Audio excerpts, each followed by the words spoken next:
So don't. Yeah, so we'll just share it later. So without wasting much time, let me go ahead and share my screen right away. So welcome Tim, Wilson, Simba Mtoto, Anthony, of course, Brian, Martin, Christine. How is Mombasa? Hope you're doing well. So let me share my screen right away, and then we can get started. So just give me a moment to open. Okay, so go. So just give me a few seconds, and then I can share the screen. So I hope your week has been right. Hope your week has been well. So today let's be a little bit interactive on the chat. If you can, I'll really love to hear your feedback. As you can see over there on the screen, hope you're able to see it. When someone first discovers cryptocurrencies and Bitcoin in particular, two things occur. Normally, two things occur. They wish Bitcoin was cheaper, and then they wish they got in earlier. So very fast, before even we go further, who thinks Bitcoin is still expensive at this moment? Or which one is it for you? Is it one or two, or both one and two? Just let me see on the chat quickly. On your case, even if you already in the crypto ecosystem, do you think Bitcoin? Would you wish Bitcoin was cheaper, or you wish you got in earlier? Let me see on the chat quickly before I go now to the main part of this session that I'm going to share. I'm going to be sharing very valuable information, of which normally it will take you time to put all this together and just get the best out of it. So, and this is what we do best. We try and sift through data and then give you the best. So let me see. Tim says he wish he bought it earlier. Martin says he wish Bitcoin was cheaper. Let me see maybe a few more responses. Do you wish Bitcoin was cheaper, or you wish you got it earlier? Christine says both one and two. So I think that quickly tells you that it's not far-fetched what I'm talking about here today. So the fact is, based on what we've just mentioned, cryptocurrencies and Bitcoin is like 2 to 3%. That's like I put the word ish in terms of the numbers of the world on Bitcoin. So you being here and actually, if you do own some Bitcoin, you are actually part of what the 2 to 3% of what the world is about Bitcoin. And of course, right now, I think Bitcoin is about 61,880 as of now.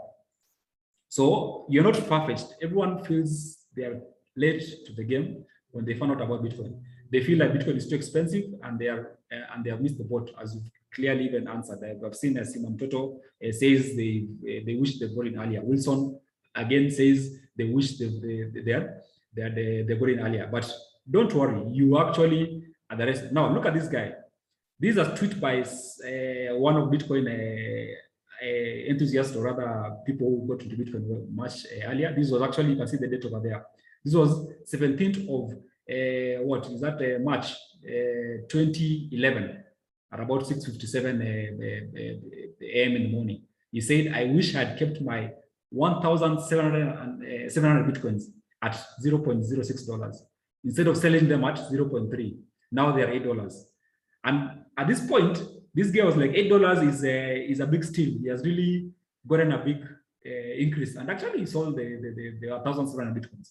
That was in 2011. So you can see, nowadays we laugh about the idea that somebody like Greg could think that Bitcoin was expensive at $8.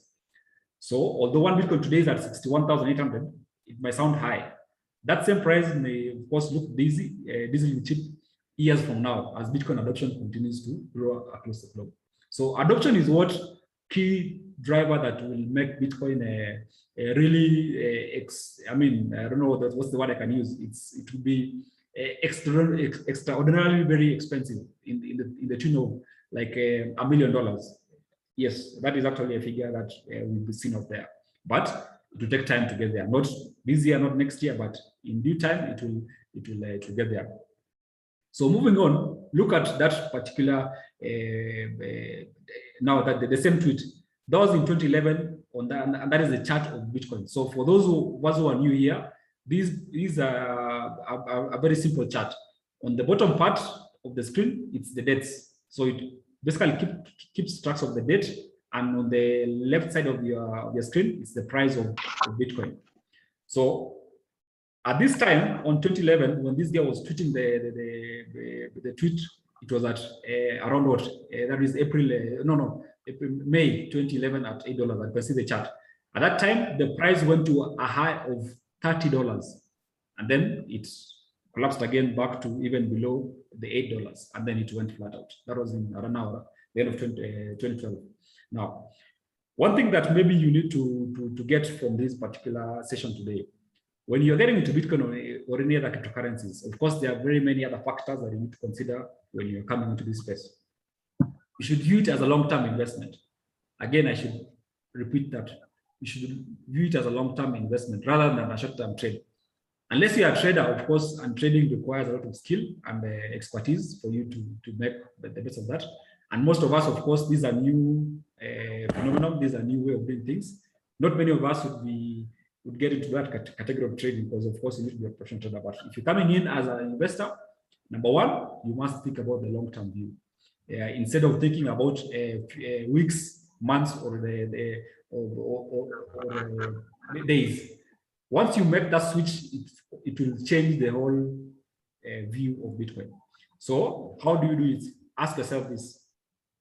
If my plan is to hold Bitcoin for the next 5 years, 10 years, or 20 years, am I really going to care about the price if I bought Bitcoin now at, let's say, 6,000 or even at 40 or 50, based on the number of years that you've actually set out? So once you've actually answered that question, it will give you a very, you actually be very much comfortable and confident that you, of course, you'll be expecting the price to be much, much higher as you go forward in the years. And now let's zoom out. Let's look at things from the upper level.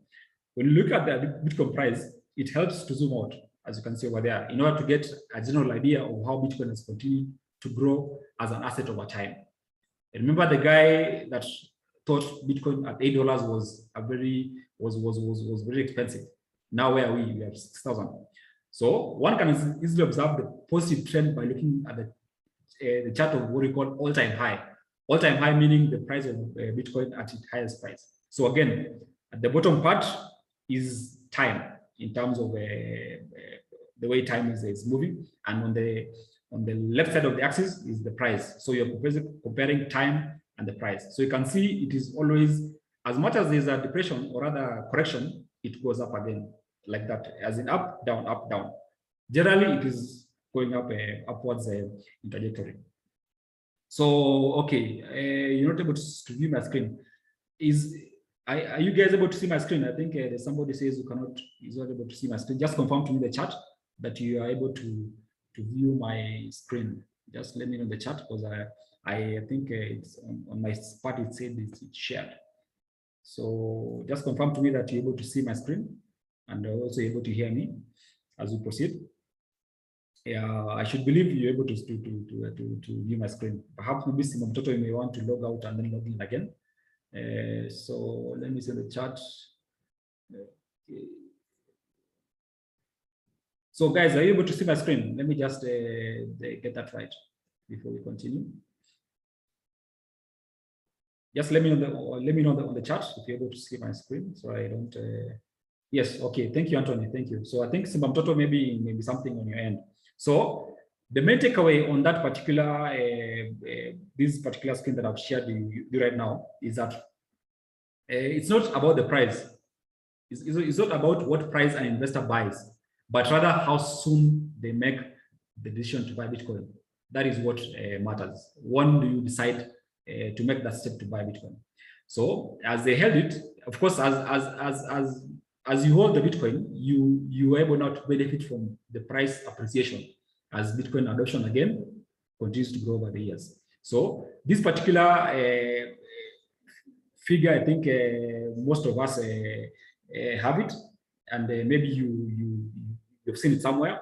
It basically shows how big it's called the adoption curve, bell curve of adoption. So at the left side of the screen, you have the innovators, you have the early adopters, then the early majority, then you have late majority, then laggards. So all technologies, all businesses, all particular, basically things that society uses usually takes this shape. Very few people at the beginning, then the early adopters, then majority, like that. So in Bitcoin, we are actually at 2 to 3% of the world owning Bitcoin. We are actually at the more or less at the innovator stage. I think we covered this in some of our lessons that we do here, I think a couple of months back. So by buying Bitcoin today, you are not really betting on its usage. You're really betting on its usage, that it will continue upward, because the more people come on board, the more users, the more the price and demand will go up. So it's reasonable for investors to conclude that the price of Bitcoin will be magnitude high in years down the line. I'll be sharing a last image that actually solely you can see visually when what this translates in terms of price, the adoption goes. Of course, if there's a positive trend, adoption continues. So these are just a small screenshot of, very mainstream companies that have bought Bitcoin, and it is included in their balance sheet, meaning they are reporting to their shareholders or to the authorities that they own Bitcoin. Number one, of course, is MicroStrategy. That is number one. They own more than 100,014 Bitcoins as a company. Number two is Tesla. They own more than 43,000 Bitcoins as a company. And of course, their subsequent CEOs, of course, in person, they also own Bitcoin. You have Square Incorporated, that is the company that Jack Dorsey, the guy of Twitter, runs. They own about 8,000 Bitcoins. Of course, as a company and as individuals. The other one is Marathon Holdings. The other one is Coinbase Incorporated. We have Hut 8 Mining Corporation. We have Galaxy Digital Holdings. We have Bitcoin Group SA. So these are just like a top 7 mainstream companies that are listed on the stock exchange that are actually owning Bitcoin on the balance sheet. So what does it tell you? They know something. So that shouldn't actually scare you. Additionally, as you see over there, payment providers now like PayPal, Visa, Square, of course, have begun offering millions of customers and merchants to access Bitcoin. So they're coming in at the point of, okay, you want to buy Bitcoin, we'll be actually able to sell you at a particular price. So for them, they're coming in at the level of a business. They are seeing a business opportunity, and they're becoming a go-to person within the process. So this is how people make money. And for you, you just need to know the fundamentals, and you will actually get a whole bigger part of it. So a few examples of as you can see over there, a few billionaires you can see. There's Stanley the Druckenmiller, who says I own some of it. Paul Tudor Jones. These are very affluent, well-to-do billionaires out there, and they are telling you just over 1% of my assets are in Bitcoin. So somebody like Paul Tudor, I think he actually owns more than $100 billion in terms of asset value. What is 1% of that? And that will tell you how big, how they're stacking Bitcoins as you go by. The other person is called Ray Dalio. He says, have some Bitcoin. Ray Dalio, personally, I follow him. He's one of my people that I really watch. And he's actually, he's one of the old, you can see all these people are old. They're not like young people, but they have seen the opportunity that Bitcoin has. So, of course, you will see that, I think if you do follow our chat, I shared last about JP Morgan. It's not for the Bitcoin, but of course, as a company, as a JP Morgan corporation, they are offering Bitcoin custodial services to their clients. So social proof appears to be growing steadily, and thus you can expect the price to continue to increase with the adoption over the coming years. So for you, this gives you that bigger view that you don't have to buy a whole Bitcoin, just buy a little bit, and of course have the long-term view of it. So Bitcoin today might appear expensive, but the potential investment is huge, and it is really, really huge. So I think I shared this earlier. So you can see we are still early. If Bitcoin continues on this path to becoming a widely accepted store of value, then today's price of 61,000 is still very low. But of course, you need to have the bigger view of it. So this was the diagram I wanted to share with you today. So it basically summarizes it marries the adoption curve and of course the number of Bitcoin owners over the world. So you can see we are at about 2.5% of the innovator stage. That's like what 114 million Bitcoin owners in terms of addresses. And you can see if this is true, see where the price, this line that you see over here is actually the price vis-a-vis the Bitcoin owners. So right now we are at around 60,000. So the moment we jump to early adoption, we'll be actually getting to about 4 billion users of cryptocurrencies. And at 4 billion, if you see over there, that will be actually in the from 2031 to 2040. I think Kenya, we know about the vision 2030. And you can see over there, it's just 1 year after that. And we'll be at about 1 billion to 4 billion people. That time, Bitcoin will be at about what, more than $100,000. That's like more than 10 billion for one. So you see, if you buy it now, in the next couple of 4 or 5 years, you actually will be over $100,000. So the point is, how many of you will be having, of course, and there is one key element that Bitcoin has: the supply keeps on reducing. So with that, rather solidifies Bitcoin as that store of value. Of course, there's more to do, but that is what I wanted to share with you today. So I hope that gave you like a brief summary of the bigger outlook of cryptocurrencies. So let me see if there's any questions. Then I go ahead and share the key news updates that came about over the week, what stood out. And I hope you actually see the bigger picture as we go forward. So let me go ahead and share my screen again. Then I can share the key particular news updates that happened this week within the cryptocurrency ecosystem. So the first one, Binance, which is one of the biggest exchanges, is considering opening a headquarters in Ireland. That is the CEO CZ confirmed. So most people have been saying Binance doesn't have an headquarters, and this is one of the ways that they're actually agreeing to a bit of regulation, and they're actually coming out and saying they're going to consider an headquarters, and of course that will open up now more people to come into the crypto ecosystem. And what does it tell you? Just on what we've talked about, adoption. Adoption is people using more and more of it. So the firm CEO, Jiangpeng Zhao, confirmed that the exchange is already in process of setting up several headquarters globally, with the island among the possible destinations. That is, of course, as it was a report from Reuters. So for us, I think Kenya, we have a very big community of Binance users, and of course, I'm sure we're going to see a lot of activities as we go forwards. Secondly, another news: U.S. Senator Cynthia Lumens bought as much as 100,000 worth of Bitcoins in August. So this is a Republican senator who is an avid believer and also advocate of Bitcoin as a legislator, and of course is pushing for Bitcoin adoption even in the Senate, and also pushing for laws to be enacted.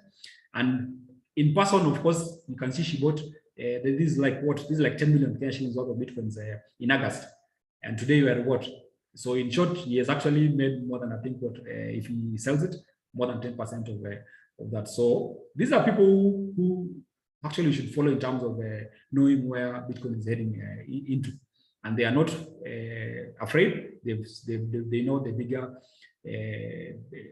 view of Bitcoin as you go ahead. So remember to stop to drop any questions on the chat. Then we'll actually have a small Q&A session when we end the session. Today I'm going to be the one doing both sessions because Lawrence is not around, so not to worry at all. So cryptocurrencies, there's another news, is now on the table for Aussie home buyers. So that tells you in Australia, they're able now you're able to buy a house using cryptocurrency, as Leo's actions. Australia has announced it's accepting Bitcoin for purchases real estate in online transactions. So this is what we call now adoption taking shape. Companies are telling customers that you can actually pay us in Bitcoin and take over the property. So that it's something that you can see happening globally as we sit right here. Moving on to other news. Let's see, that is what crypto use surges in Afghanistan amid Taliban takeover. So the reason why Bitcoin is having such headlines because Bitcoin cannot be controlled. Bitcoin doesn't have a central like control. It doesn't require permission. As long as you have a phone, of course, openness in terms of Bitcoin use is what is actually encouraging such troublesome countries to consider Bitcoin as that financial system. So the use of currencies are surging in Afghanistan as traditional financial system failed amidst the Taliban takeover in the country. So Afghanistan, who are early investors in cryptocurrencies, have been able to use their profits to safely evacuate their families and friends. How powerful is that? You can imagine the system is shut down, but because you did invest in Bitcoin and you actually have Bitcoin, you're able to facilitate their families out of the country. That is actually powerful. So, however, there is additional risk that Taliban could adopt crypto as part of national economic policy in an effort to circumvent Western sanctions. So this is another again now. It's a blessing in disguise because the government is trying to will try and use Bitcoin because it cannot be sanctioned by any other Western nation. So of course, that is quite interesting, and that is why Bitcoin, as we go forward, is continuing to be more and more valuable. Another news, nearly 45% of consumers around the world you will use crypto for payments by 2023. That is as per a new study. So based on what we just talked about adoption, you are seeing now this is clearly going to work out as we go by. So I think for the key thing or the main take home is that you need to decide actually on getting on board cryptocurrencies, and this is why we keep pushing for people to get to the basics. Don't be very excited about their price. Just get the basics as you get to accumulate day and day. So a new study conducted by information technology company indicates that crypto payment method adoption is primed to skyrocket in the next 2 years. That is in the next 2 years. So of course, this I think was done in the US, and of course, Cape Mini notes that 10% of customers around the world plan to use cryptocurrencies for payments.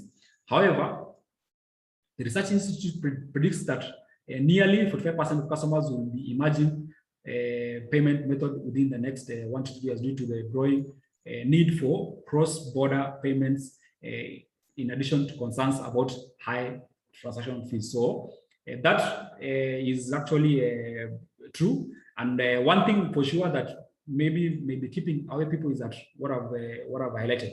Cryptocurrency market volatility indicates a lack of maturity still, because of what we are still at the at the innovator stage. So crypto-linked cards are taking the lead in crypto payments space, fueled by global card player initiative to create a fertile crypto payments ecosystem. That's why I talked about Visa card, we talked about MasterCard, we talked about Square, who are trying to enable easy use of cryptocurrencies. And this is where you are seeing now such projections coming in. So I hope we are taking notes.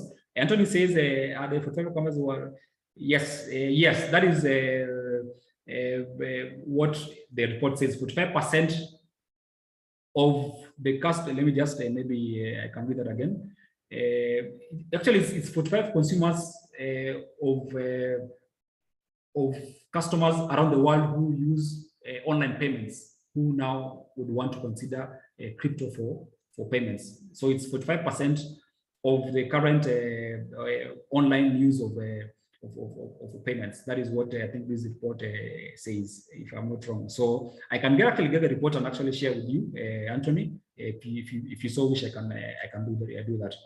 So moving forward, a billionaire, another billionaire again, Chamat Palihapitiya, says it's too late for US to ban Bitcoin and crypto. And that is true. They cannot ban it now. The only way is to see a way to work around in terms of regulations. So this guy, Chamat, is actually one of the people who got into Bitcoin world back in 2013, actually. They bought Bitcoin in big amounts. And of course, he's the former Facebook founders, or rather executives, say Bitcoin and the rest of the crypto market have come too large for the US to put a strange hold on this emerging industry. So that shouldn't scare you. It should give you more confidence that Bitcoin is going and growing more mainstream. Again, Miami mayor says plan is advancing to pay city employees in Bitcoin. This one, again, another proponent who is actually pushing for Bitcoin adoption, and is actually going to allow the city employees to be paid part payments in Bitcoin, part payment in US dollars, which is, of course, that's a very good way of now accumulating Bitcoins. Moving forward, digital assets could pose a threat to the US dollar dominance in future. That is as per the US, the Fed Reserve. So this is where now that you should actually be taking note. This is something that is disrupting such like all the ecosystems. And now the point is, what is your take on that? What is your attack? What is your part of that? Because as soon as you decide to be part of that system, then you will be able to enjoy the price gains in the future. G7 leaders issue central bank digital currency guidelines. So G7, of course, these are the great 7 nations across the world. That is the US, I think. Of course, China is there. South Africa, I think, is the only country in Kenya that is being represented in these G7. Is there G20? So, but G7 is not the main economies. Now they're saying they're coming up with guidelines on how countries would go about the ecosystem. So they're saying CBDCs would complement cash and should not be detrimental to the monetary system. So that's a very powerful word out there. Lastly, or rather, as we finish, Coinbase is 1.4 million signups for new NFT platforms. So NFTs is a new ways of doing things, and of course, I don't know. For me, I see it as fun. It won't last for long, but we're going to see how that happens in the near future. Of course, it's part of the crypto ecosystem. NFTs, it's part of the crypto ecosystem, and of course, there are very many funds out there who are actually happy to play around and also to gain value from NFTs. NFT means non-fungible tokens. That is the short form. And moving forward, Chinese President Xi Jinping underscores blockchain importance in transport. So China is one country that you shouldn't actually follow much what they say. You should actually follow what they do. And these guys, they have been actually investing in, as a government, in cryptocurrencies and digital currencies back from 2014. And they are actually they're doing good things. So such titles shouldn't scare you. It actually give you more reason to see value in it. Lastly, Ethereum has the most upside potential, says Mark Cuban. That's another billionaire who says, of course, I think he's in the Shark Tank series, and he says Ethereum is poised to be the potential upside. So of course, you have to do your own research. All what we're doing here, there's no financial advice. We're just giving you a view from where we sit. So I think that does it for me. Let me take rather these 5 minutes just to see if there's any questions, if there's any clarity that you may want for more to be shared for today's session. So thank you very much, everybody, for listening in. Just drop your questions on the chat. If there's any topic or rather something that you didn't get clearly, let me know so that I can maybe offer more clarity on within the next 5 minutes that we have. So let me see on the chat. So okay, yeah. So any question, anyone?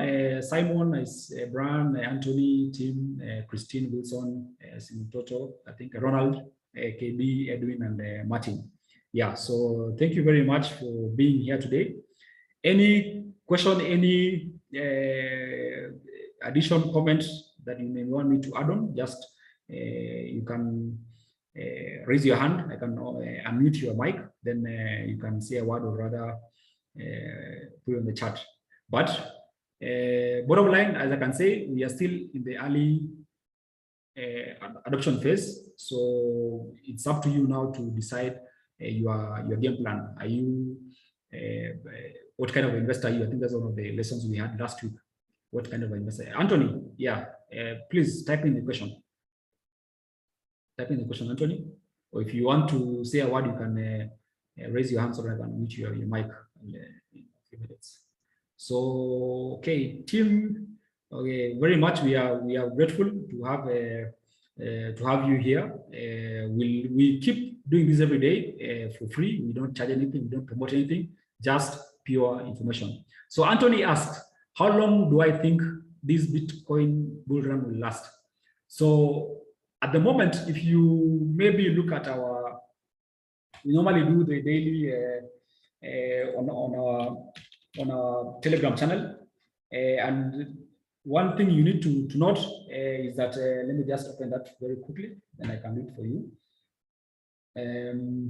So we were actually in a bull run until we went below. You remember the high price now is what, $65,000. That is the price of the high price that we need to go above so that we can resume a bull run.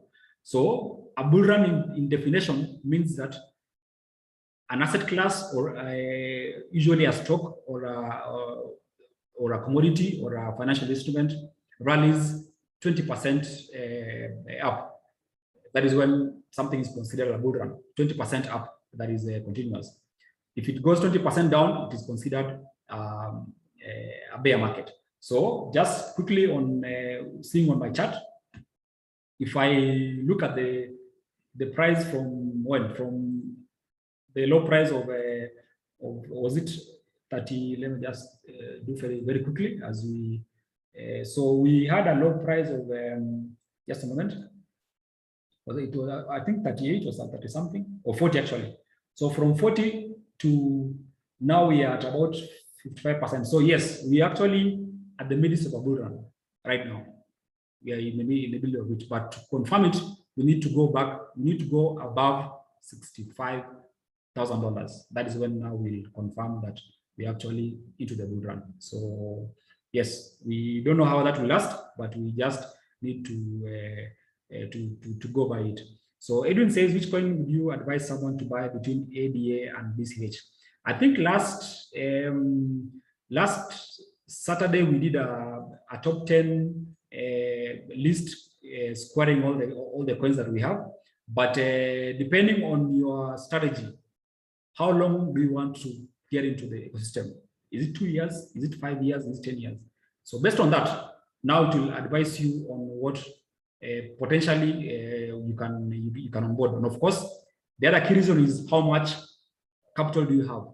That is the other reason. How much capital do you have? So to some, based on what you asked between ADA and BCH, in my view, you're better off with ADA. That is as my very quick look at it. But of course, it's not financial advice. But ADA, of course, has more potential of growth than BCH. Because BCH has if you look compare price wise, BCH is what are about, is it more than I think it's more than $500. ADA is just barely at what, $2. So of course you have more chance to gain when you buy ADA and then hold it, as you say, for 3 years. Yes, so that is what I can quickly recommend. So I hope that you found value in what we have today. Next week, if you have any question, if you have any topic in mind, you can actually suggest so that you can do that next week. We have our usual Telegram channel. If you don't have it, I think I can share it on the chat where we got the link, and then at least we grow together and we make value out of it. Because when Bitcoin gets to 10 million, when it gets to 100 million, I don't know how much we'll be having, but of course, for me, it's an everyday thing. We keep stacking and, of course, making the best of this ecosystem. So thank you very much, everyone, and see you next Saturday at the same time. Bye. Bye bye, and be blessed. Thank you.